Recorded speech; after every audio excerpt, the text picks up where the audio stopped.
Education is not only aimed to mark, it enhance improve our student knowledge. கல்வி என்பது மதிப்பெண்ணிற்கானது அல்ல, மதியை பெருக்குவதற்கானது. நான் கண்ணன், சிவதன்யா அகாதமி. சென்ற வகுப்புல 6ஆம் வகுப்பு தமிழுடைய முதல் பருவம் எழுத்தினுடைய வகையும் தொகையும், முதல் எழுத்துகள், சார்பு எழுத்துகள், மொழிக்கு முதல்ல வரக்கூடிய எழுத்துக்கள், மொழிக்கு இறுதியில் வரக்கூடிய எழுத்துக்கள், இதையெல்லாம் என்ன செஞ்சோம் 6ஆம் வகுப்பு முதல் பருவத்தில் பார்த்தோம். அதனைத் தொடர்ந்து 6ஆம் வகுப்பு 2ஆம் பருவத்தில் நம்ம பார்க்க இருக்கிற இலக்கண தலைப்பு என்ன அப்படின்னு பார்த்தீங்கன்னா, இன எழுத்துகள். சரிங்களா? தலைப்பை எப்படி கொடுத்துருக்காங்கன்னா, இன எழுத்துகள். ஏன்னா எல்லோருக்கும் புரியணும் அப்படின்றதுக்காக இன எழுத்துகள் அப்படின்னு கொடுத்துருக்காங்க. ஆனால் இதை நம்ம இலக்கணம் நடத்துறதுனால தலைப்புல இருந்து என்ன செய்வோம், நம்ம இலக்கணத்தை ஆரம்பிப்போம். இந்த இன எழுத்துகள் எப்படி இருக்கணும் அப்படின்னா, இனம் கூட்டல் எழுத்துகள் அப்படிதான் வரும். இனம் கூட்டல் எழுத்துகள் அப்படின்னு வரணும். சரிங்களா? மகரையீற்று புணர்ச்சி இம் கெடுது, இனக்கூட்டல் எழுத்துகள். இந்த இனக்கூட்டல் எழுத்துகள் எப்படி சேரும் அப்படின்னா, இப்ப இங்க உயிரீற்று சொல், இங்கேயும் உயிரீற்று சொல். அப்ப இன் கூட்டல் ஆ, இங்க இன் கூட்டல் ஆ, இங்கேயும் உயிரீற்று சொல்லு, இங்கேயும் உயிரீற்று சொல்லு. உயிரெழுத்தும் உயிரெழுத்தும் என்ன செய்யாது, எப்பொழுதுமே புணர்ச்சியில சேரவே சேராது. அப்போ உயிரெழுத்தையும் சேர்க்கணும் அப்படின்னா நடுவில் ஒரு மெய்யெழுத்து தேவை. இப்போ தலைக்கு மேலே காற்றாடி ஓடுது, மின் விசிறி என்ன செய்யுது, சுழலுது. இப்போ மின் விசிறி இயங்கணும் அப்படின்னா 2 வயருமே ப்ளஸ்ஸாக இருந்தால் என்ன செய்யாது, ரெண்டுமே கரண்ட் மெயினாக இருந்துச்சுன்னா மின் விசிறி இயங்காது, காயில் அடி ஆயிரும். சரிங்களா? அப்போ ஒரு ப்ளஸ், ஒரு கரண்ட் இருக்கணும், ஒரு எர்த்து இருக்கணும். இந்த 2 இருந்தால் தான் என்ன செய்யும், மின் விசிறி கூட சுழலும். அது மாதிரி தான் இங்கே சொற்கள் சேர்கின்ற பொழுது இதுவும் உயிரெழுத்தா இருக்கு, இதுவும் உயிரெழுத்தா இருக்கு. அப்போ உயிரெழுத்தா இருந்தால் என்ன செய்யாது, சொல்லு சேராது. அப்போ உயிரெழுத்தையும் சேர்க்க ஒரு மெய்யெழுத்து தேவை. அந்த மெய்யெழுத்து தான் உடம்படு மெய். சரிங்களா? அந்த மெய்யெழுத்துக்கு என்ன பேரு, உடம்படு மெய் அப்படின்னு பேரு. அந்த உடம்படு மெய்கள் தமிழ்ல 2 என்ன அப்படின்னு பார்த்தீங்கன்னா, யகர உடம்படுமை, வகர உடம்படுமை. சரிங்களா? யகர உடம்படுமை, வகர உடம்படுமை. இப்போ இந்த இனக்கூட்டல் எழுத்துகள் இனவெழுத்துகள்னு எப்படி மாறும் அப்படின்னா, உடம்படுமை புணர்ச்சியினுடைய விதி என்ன சொல்லுது அப்படின்னா, இ ஐ வழி, இ ஐ வழி எவ்வும் ஏனைய உயிர் வழி வவ்வும் ஏமுன் இவ் இருமையும். யகர உடம்படுமையும் வரும், வகர உடம்படுமையும் வரும். சரிங்களா? இ ஐ வழி எவ்வும் ஏனைய உயிர் வழி வவ்வும் ஏமுன் இவ் இருமையும். சரிங்களா? இது உடம்படுமை விதி. இப்ப இங்க கவனிங்க, இன ஆ இருக்கு, இங்க என்ன இருக்கு, ஏ இருக்கு. சரிங்களா? நிலைமொழி, இது வந்து நிலைமொழி. முதல் சொல் வந்து நிலைமொழி, 2வது சொல் வந்து வருமொழி. இது எப்படி சேரும் பாருங்க. இங்க ஆ இருக்கிறதுனால என்ன உடம்புடைமை இடையில வரணும், என்ன மெய்யெழுத்து வரணும் அப்படின்னா, இ ஐ வந்தா யகர உடம்புடைமையை பயன்படுத்தணும் இடையில, ஏனைய உயிரெழுத்து வந்தா வகர உடம்புடைமையை பயன்படுத்தணும் என்பது இலக்கண நூற்பா. அப்ப இங்க என்ன இருக்கு, ஆதா இருக்கு. அப்ப என்ன பயன்படுத்தணும், வகர உடம்புடைமை பயன்படுத்தணும். சரிங்களா? அப்ப எப்படி வரும் அப்படின்னா,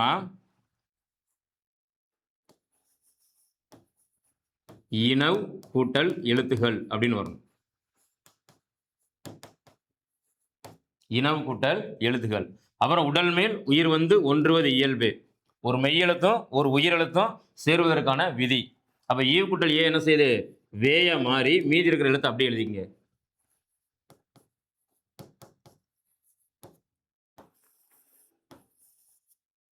அப்ப இந்த இனவெழுத்து இதுதான் சரியானது. சரிங்களா? இந்த இனவெழுத்து என்பதை தான் எப்படி பிரிச்சு கொடுத்துருக்காங்கன்னா, நமக்கு எளிமையா புரியணும் அப்படிங்கிறதுக்காக இன எழுத்துகள் அப்படின்னு கொடுத்துருக்காங்க. இன எழுத்துகள் அப்படின்னு கொடுத்துருக்காங்க. ரைட். இப்போ இந்த இன எழுத்துக்களை பத்தி என்ன சொல்றாங்க அப்படின்னா, சில எழுத்துக்களுக்கு இடையே ஒலிக்கும் முயற்சி, பிறக்கும் இடம் ஆகியவற்றில் ஒரு ஒற்றுமை உண்டு. சில எழுத்துக்களுக்கு. சரிங்களா? எழுத்துக்கள் பிறக்கிறத 2ஆ பிரிச்சுக்கிறோம் நம்ம, முயற்சி பிறப்பு, இடப்பிறப்பு. சரிங்களா? எழுத்துக்கள் பிறக்கின்ற முறையில் ஒன்று முயற்சியினால் பிறக்கும் எழுத்துக்கள், இன்னொன்று இடத்தால் பிறக்கும். சரிங்களா? இப்ப உயிரெழுத்துக்கள் 12மே ஆ முதல் அவ் வரை நம்ம வாயை திறந்தால் என்ன செய்யும், ஆ ஆ இ இங்க இருந்து அப்படி என்ன செய்யும், பிறக்க ஆரம்பிச்சிடும். சரிங்களா? எழுத்துக்களை பிறக்கின்ற முறையை முதல் வகுப்புல சொல்லும்போது, உந்தி முதலாக முந்து வழி தோன்றி தலையினும் இடற்றினும் நெஞ்சினும் நிலையி பல் இதழ் நா அன்னம் உளப்பட, இதுதான் என்னது, எழுத்துக்கள் பிறக்கின்ற முறை. அப்போ உயிர் எழுத்துக்கள் என்ன செய்யும்? வாயை திறந்தாலே அகர ஓசை என்ன செய்யும்? வெளியில வந்துடும். அப்ப இடப்பிறப்பு என்பது மெய் எழுத்துக்களுக்கு. சரிங்களா?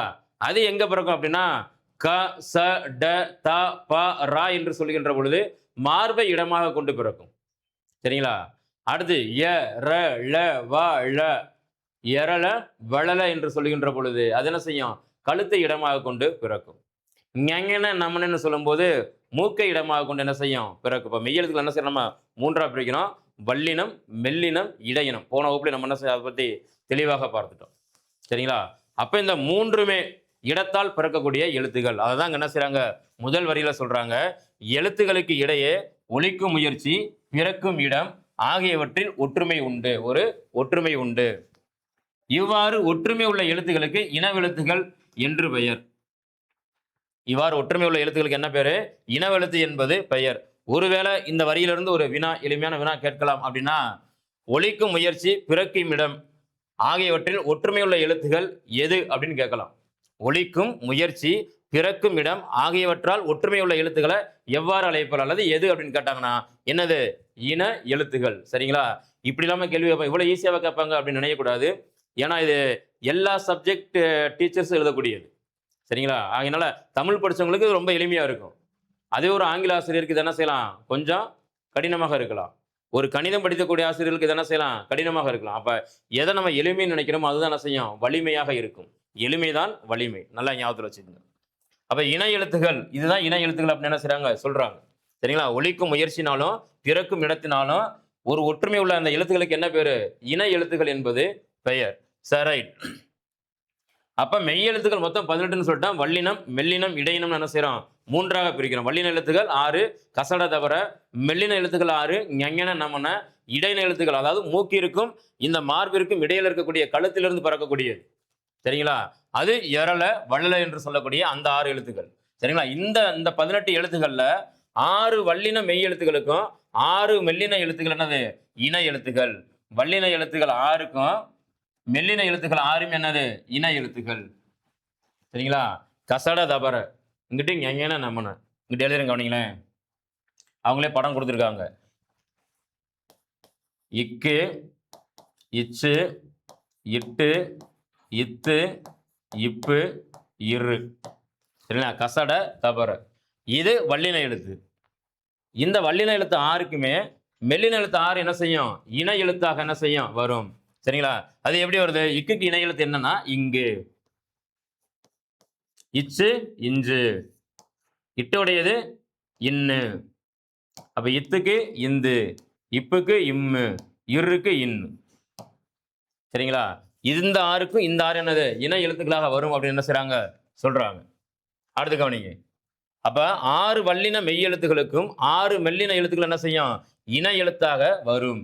சொற்கள்ல மெல்லின மெய்யெழுத்தை அடுத்து பெரும்பாலும் அதன் இனமாகிய வல்லின எழுத்தே வரும். சரிங்களா? பெரும்பாலும் இப்ப இதுதான் வரும்னு என்ன செய்யலாம்? உறுதியா சொல்ல, பெரும்பாலும் வரும். கிட்டத்தட்ட ஒரு 100க்கு 90% என்ன செய்யும்? அந்த எழுத்துக்கு பக்கத்துல அந்த வல்லின எழுத்து தான். அந்த மெல்லின எழுத்துக்கு பக்கத்துல அந்த வல்லின எழுத்து தான் என்ன செய்யும்? வரும். இது உலகத்திலேயே பெஸ்ட் ஃப்ரெண்ட்ஸ் யார் அப்படின்னு கேட்டா யாரையோ சொல்லுவோம் நம்ம. சரிங்களா? என்னை பொறுத்த மட்டில் உலகத்திலேயே சிறந்த நண்பர்கள் யார் அப்படின்னா இந்த இன எழுத்துக்கள் தான். எப்பவுமே விட்டு கொடுக்க மாட்டாங்க. எப்பவுமே என்ன செய்ய மாட்டாங்க? தன்னுடைய நண்பரை, தன்னுடைய இனத்தை ஒருபோதும் என்ன செய்ய மாட்டாங்க? அவங்க விட்டு கொடுக்கவே மாட்டாங்க. இங்கு வந்துருச்சு அப்படின்னா அடுத்து அதுக்கு பக்கத்துல ககர வரிசை சொல்லதான் என்ன செய்யும்? வரவிடும். கா முதல் கவ் வரை இருக்கக்கூடிய எழுத்துக்களை தான் என்ன செய்யும்? இங்கு தன்னுடைய பக்கத்துல வரவிடும். வேற என்ன செய்ய எழுத்துக்கள் என்ன செய்யாது? வரவிடாது. சரிங்களா? சங்கு, அங்கம், தங்கம், சிங்கம், மங்கும், நீங்க என்ன சொற்களை சொல்லி பார்த்தாலும் இங் என்கின்ற அந்த மெல்லின மெய்யெழுத்துக்கு பக்கத்துல இந்த வல்லின எழுத்தாக இருக்கக்கூடிய ககர வரிசை எழுத்துக்கள் மட்டும்தான் என்ன செய்யும்? பெரும்பாலும் வரவிடும். அதனால அந்த பெரும்பாலும் என்பதற்கான பொருள் சொல்றேன். சரிங்களா? அப்ப இந்த 6 இங்கு, இக்கு, இச்சு, இஞ்சு, அடுத்து இன்னு, இட்டு, இங்கிட்டு இத்து, இந்து, இப்பு, இம்மு, இன், இர் என்று சொல்லக்கூடிய இந்த வல்லின எழுத்துக்கள் 6க்கு இந்த வல்லின எழுத்துக்கள் 6 தானது இடையின எழுத செய்யும்? இன எழுத்துக்களாக வரும் அப்படின்னு என்ன செய்றாங்க? சொல்றாங்க. அடுத்து இங்க கவனிங்களேன், சில எடுத்துக்காட்டுகள் கொடுத்திருக்காங்க. திங்கள் அப்படின்னு ஒரு சொல்லு. இங்கு அதுக்கு பக்கத்துல கா என்கின்ற வல்லின எழுத்து. மஞ்சள், இஞ்சு, அது பக்கத்துல சா என்கின்ற வல்லின எழுத்து. இன்னு அது பக்கத்துல டா என்கின்ற வல்லின எழுத்து என்ன செய்யுது? வருது. அதே மாதிரி இந்து அதுக்கு பக்கத்துல சந்தனம். அடுத்து இம் பக்கத்துல பகர வரிசை எழுத்து தான். அம்பு. தென்றல் இன் பக்கத்தில் என்னது ரகர வரிசை எழுத்து ரா என்று சொல்லக்கூடிய வல்லின எழுத்து என்ன செய்து வருது. அப்ப இந்தந்த மெல்லின எழுத்துக்களுக்கு பக்கத்துல இந்தந்த வல்லின எழுத்துக்கள் தான் என்ன செய்யும், இன எழுத்துக்களாக வரும் அப்படிங்கிறதான் இந்த கருத்து. அப்ப இடையின எழுத்துன்னு ஒண்ணு இருக்கே சார், அது எதுவும் இன எழுத்துக்கள் அதுக்கு உண்டா அப்படின்னா, இன எழுத்துக்களுக்கு தனியா என்ன இல்ல, இன எழுத்துக்கள் இன எழுத்துக்கள் ஆறுமே ஒரே இனம் தான். சரிங்களா? இடையின எழுத்துக்கள் ஆறுமே ஒரே இன எழுத்துக்கள் தான். எரல வளல் என்று சொல்லக்கூடிய இந்த ஆறு என்னது, ஒரே இனம். என்ன இனம் அப்படின்னா இடை இனம், அவ்வளவுதான். சரிங்களா? இந்த 6 எழுத்துக்கள் என்னது, ஒரே இனம் தான். அது என்ன இனம், இடை இனம். இப்ப அதே மாதிரி உயிர் எழுத்துக்களுக்கும் என்ன உண்டு, இனம் உண்டு. சரிங்களா? உயிர் எழுத்துக்களுக்கு என்ன உண்டு, இப்ப மெய் எழுத்துக்களுக்கு என்ன இனம்னு பார்த்துட்டோம். அடுத்து உயிர் எழுத்துக்களுக்கு என்ன உண்டு, இனம் உண்டு. இப்ப உதாரணத்துக்கு ஆ என்கின்ற நெடில் எழுத்துக்கு ஆ என்பது என்னது, இன எழுத்து. சரிங்களா? நெடில் எழுத்து மொத்தம் 7 அப்படின்னு பார்த்துருக்கோம். உயிர் எழுத்துக்கள்ல நெடில் எழுத்துக்கள் மொத்தம் 7ன்னு பார்த்தோம். 7 எழுத்துக்களுக்குமே குறில் எழுத்துக்கள் இனமாக வரும். சரிங்களா? 7 எழுத்துக்களுக்கு என்ன செய்யும், குறில் எழுத்துக்கள் இனமாக வரும். என்ன சார் சொல்றீங்க, அப்ப 7 நெடில் எழுத்துக்கு 7 குறில் எழுத்து வந்தா 7 7 14 வந்துடாதான்னு கேட்கக்கூடாது நீங்க. சரிங்களா? அது எப்படின்னு கீழே என்ன செய்யும் நான் சொல்லுவேன். சரிங்களா? அப்ப நெடில் எழுத்துக்கள் 7, அதுல முதல் நெடில் எழுத்தாக என்ன செய்யுது, ஆ நெடில் இருக்கு. அதுக்கு ஆ என்கின்ற குறில் எழுத்து என்ன செய்யும், இன எழுத்தாக வரும். இது ஒரு செட்டு. அதே மாதிரி ஈ என்னும் நெடில் எழுத்துக்கு ஈ என்னும் குறில் எழுத்து என்ன செய்யும், இனம். இது ரெண்டும் ஒரே இனம். அதே மாதிரி ஊ என்னும் நெடில் எழுத்துக்கு ஊ என்னும் குறில் எழுத்து என்ன செய்யும், இன எழுத்தாக வரும். இது ஒரு இனம். சரிங்களா? அதே மாதிரி ஏ என்னும் நெடில் எழுத்துக்கு என்ன செய்யும், ஏ என்னும் குறில் எழுத்து என்ன செய்யும், வரும். சரிங்களா? அதே மாதிரி ஓ என்னும் நெடில் எழுத்துக்கு ஓ என்னும் என்ன செய்யும், குறில் எழுத்து இன எழுத்தாக வரும். 1 2 3 4 5. சரிங்களா? 5 செட்டு தான் என்ன செய்யும் இதுல வரும். இப்ப மீதி 2 ஐ என்பதற்கு தனியாக ஒரு குறில் எழுத்து கிடையாது. ஐ என்பது நெடில் எழுத்து, அதற்கு தனியாக ஒரு குறில் எழுத்து என்னல்ல இல்ல. ஆனால் உச்சரிப்பு முறையால் ஐ என்று உச்சரிக்கின்ற பொழுது இகரம் என்ன செய்யுது, வெளிப்படுவதனால ஐக்கு இகரம் என்ன செய்யும், குறில் எழுத்தாக வரும் அப்படின்னு சொல்றாங்க. சரிங்களா? ஐக்கு என்ன செய்யும், இகரம் என்பது என்ன செய்யும், குறில் எழுத்தாக வரும்.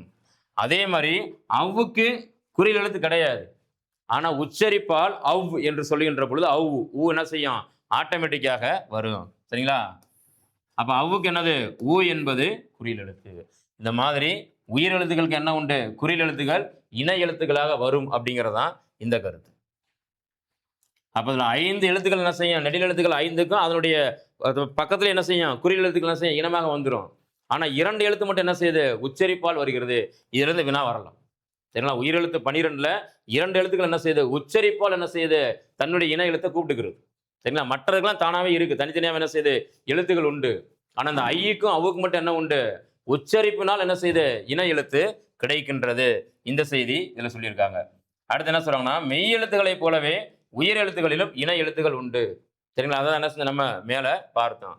உயிர் எழுத்துக்களில் குறிலுக்கு நெடிலும் நெடிலுக்கு குறிலும் இன எழுத்துக்கள் ஆகும். குறில் எழுத்துக்கு ஆவுக்கு ஆ, ஆக்கு என்ன செய்யும், ஆ என்பது என்ன செய்யும், இன எழுத்தாக வரும். குறில் எழுத்து இல்லாத ஐ என்னும் எழுத்துக்கு ஈ என்பது இன எழுத்து ஆகும். சரிங்களா? ஐக்கு இன எழுத்து எதுனா ஈ. வினா கேட்டாங்கன்னா இப்படி கேட்கலாம்.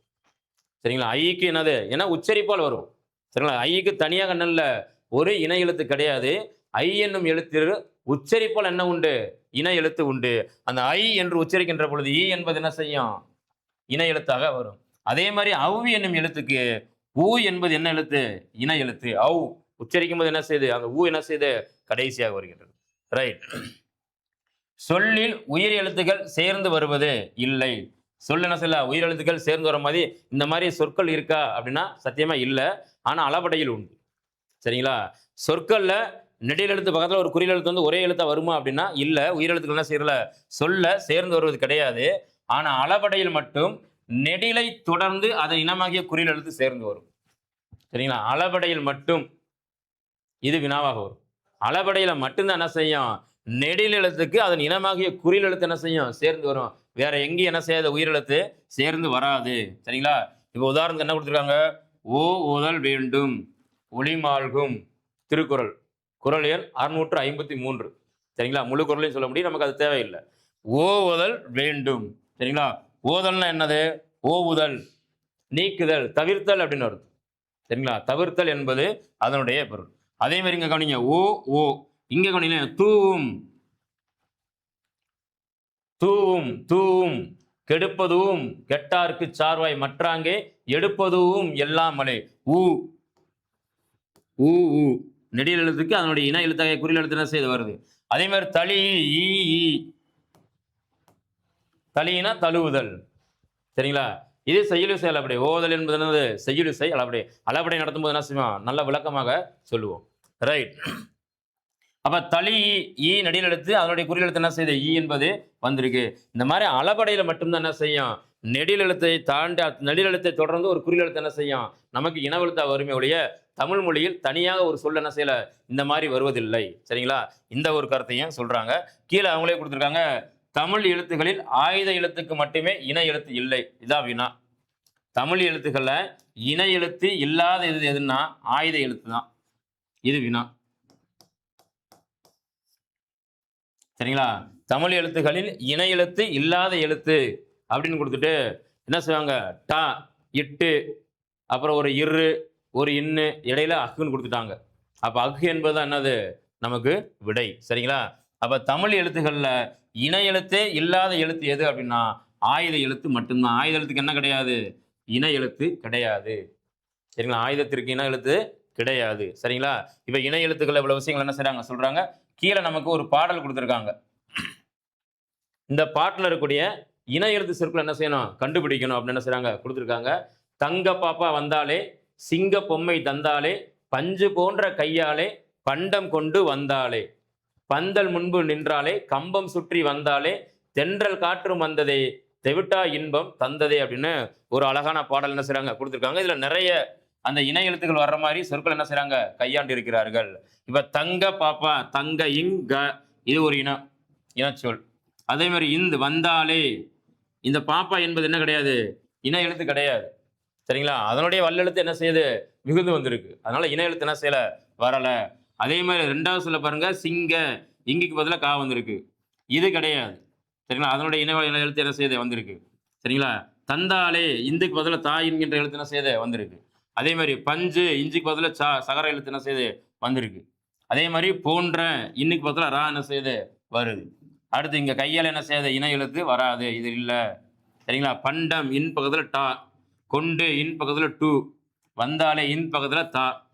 அடுத்து இங்கிட்டு பந்தல் இந்த பக்கத்துல தா முன்பு இல்ல இன எழுத்து இல்ல. அடுத்து நின்றாலே இன் பக்கத்துல என்ன செய்யுது? ரா. அடுத்து கம்பம் இம் பா இது இல்ல சுற்றில அதனுடைய எழுத்து என்ன செய்து வந்திருக்கு? வந்தாலே இன் தா தென்றல் இன்றா காற்று வரல வந்ததே இன் தா தெவிட்டால இல்ல இன்பம் இப்புக்கு பக்கத்துல இன எழுத்து என்ன செய்யணும்? இம்மு தான் வரணும். இம்மு பக்கத்துல என்ன செய்யும்? இது வரும். அதனால இதுலயும் இல்ல தந்ததே. ரைட். அப்ப எல்லாத்துலயும் என்ன செய்யுது? இன எழுத்துக்கள் வரக்கூடிய சொற்கள். சரிங்களா? அந்த மாதிரி கொடுத்துட்டாங்கன்னா அந்தந்த இன எழுத்து ஞஞன நம்மனா அதனுடைய இன எழுத்து என்ன செய்யும்? அது பக்கத்துல வரும். இந்த மாதிரி சொற்கள் என்னது? நிறைய உண்டு. சரிங்களா? அப்ப இன எழுத்து என்பது நமக்கு தெரிந்த அளவு என்ன செய்யணும்? உயிரெழுத்துகள் 12 இருக்கு. 12ல நெடில் எழுத்துக்கள் 7. நெடில் எழுத்துக்கள் 7ல 5க்கு மட்டும்தான் என்னது? தனக்கான குறில் எழுத்து இனமாக வரும். சரிங்களா? மீதி இருக்கக்கூடிய ஐ என்று சொல்லக்கூடிய எழுத்துக்கும் அவ் என்று சொல்லக்கூடிய எழுத்துக்கு என்ன இல்ல? தனியாக இன எழுத்து இல்ல. ஆனால் உச்சரிப்பு முறையால் இன எழுத்து உண்டு. எப்படி? ஐ என்று உச்சரிக்கின்ற பொழுது ஈ என்பது என்ன செய்யும்? இன எழுத்தாக வரும் அப்படின்னு சொல்றாங்க. அதே மாதிரி அவ் என்று உச்சரிக்கின்ற பொழுது ஊ என்பது என்ன செய்யுது? இன எழுத்தாக வருகிறது. உச்சரிப்பால் தானே என்ன செய்யுது? அதற்கு இனமான அந்த குறில் எழுத்துக்கள் உண்டே ஒழிய தனியாக என்ன இல்லை? ஐயுக்கும் அவ்வுக்கும் இன எழுத்துக்கள் இல்லை என்ற செய்தி நம்ம என்ன செய்யறோம்? பார்க்கிறோம். சரிங்களா? அதே மாதிரி இங்க கடைசியில் சொன்ன மாதிரி தமிழ் எழுத்துக்கள்ல எல்லா எழுத்துக்களுக்கும் இனம் உண்டு. எதுக்கு மட்டும் இல்ல? ஆயுத எழுத்திற்கு மட்டும் இன எழுத்து என்பது இல்லை. ஆயுத எழுத்திற்கு என்ன இல்ல? இன எழுத்து இல்லை. அப்படியே கவனிங்க. கீழே கொடுத்திருக்கக்கூடிய வினா மெல்லினத்திற்கான இன எழுத்து இடம்பெறாத சொல் எது? மெல்லினம். சரிங்களா? மெல்லின எழுத்துக்கள் ஞஞன நமன இங்கு இஞ்சு இந்து இந்த ஞஞன நமன என்று சொல்லக்கூடிய இந்த ஆர்ந்தனது மெல்லின எழுத்துக்கள். சரிங்களா? ஏன் மெல்லினம் அப்படின்னா மென்மையான ஓசையை தருவதனால் அதற்கு மெல்லின எழுத்து என்பது பெயர். சரிங்களா? ஏன் வல்லினம் பெயர் அப்படின்னா வன்மையான ஓசையை தருவதனால் அதற்கு வல்லினம் என்பது பெயர். ஏன் இடையின எழுத்துக்கள்னு சொல்றாங்க அப்படின்னா இந்த மென்மையான ஓசைக்கும் மூக்குக்கும் இந்த வன்மையான ஓசையை தரக்கூடிய இந்த மார்புக்கும் இடையில் இருந்து பிறப்பதனால் அதற்கு என்ன பேரு? இடையின எழுத்துக்கள் என்பது பெயர். சரிங்களா? அப்ப இந்த மெல்லினத்திற்கான இன எழுத்து இடம்பெறாத சொல் எது அப்படின்னு கீழே 4 சொற்கள் என்ன செய்றாங்க? கொடுத்துட்டு கேட்கிறாங்க. இப்ப முதல்ல ஆப்ஷன் என்ன கொடுத்துருக்காங்க? முதல் விடை குறிப்புல மஞ்சள் அப்படின்னு கொடுத்துருக்காங்க. இப்போ இஞ்சி என்பது மெல்லின எழுத்து, அதனுடைய வல்லின எழுத்து என்னது? சா. சரிங்களா? இணை எழுத்து சா. அப்போ கரெக்டாக வந்திருக்கு. அப்போ இது சரி. சரிங்களா? இப்போ இது சரியா இருக்கு. ஆனா கேள்வி இடம் பெறாத சொல் எதுன்றது தான். சரிங்களா? கேள்வி என்னது?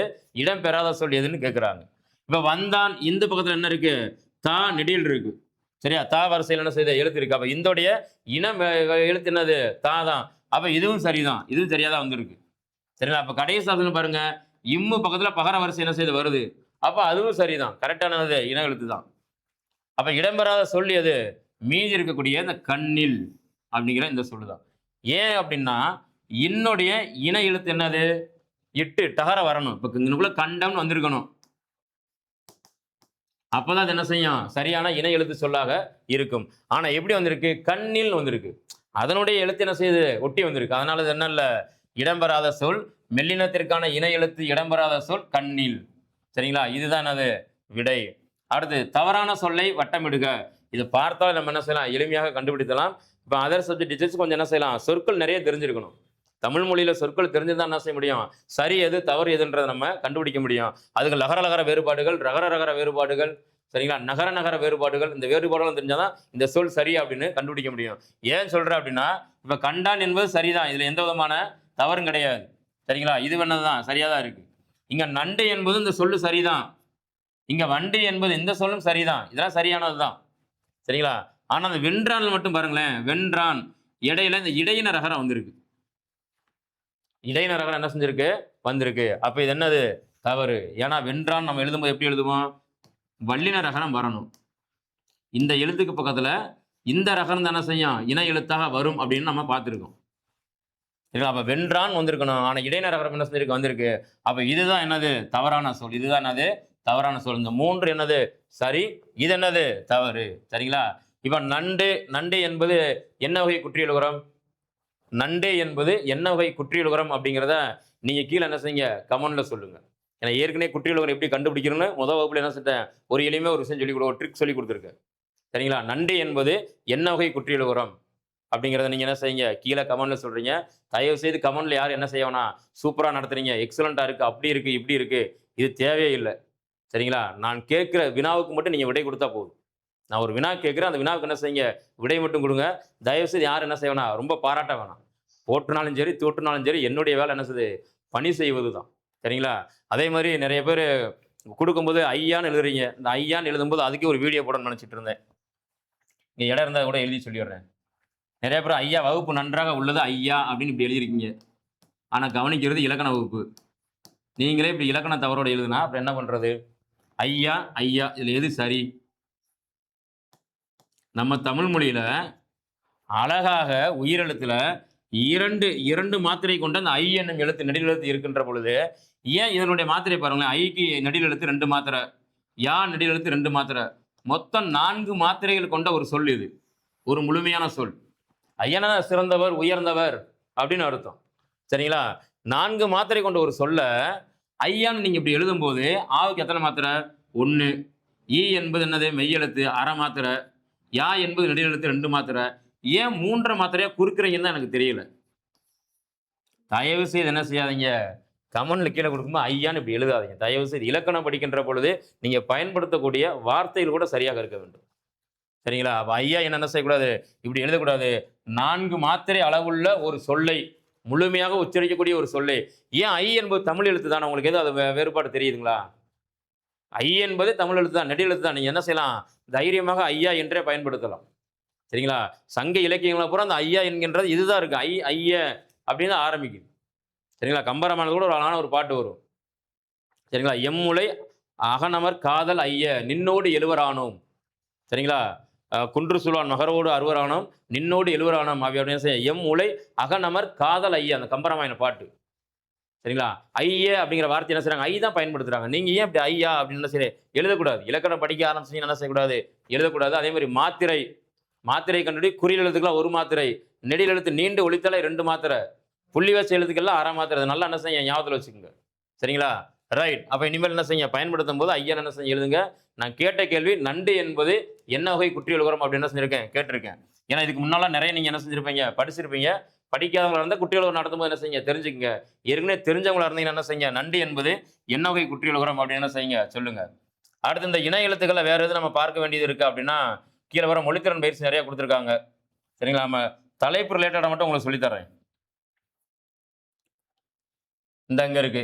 கீழ்காணும் சொற்களுள் அமைந்துள்ள இன எழுத்துக்களை எடுத்து எழுதுங்கள். கீழ்காணும் சொற்களுள் அமைந்துள்ள இன எழுத்துக்கள் என்ன செய்யுங்க, எடுத்து எழுதுங்கள் அப்படின்னு கொடுத்துருக்காங்க.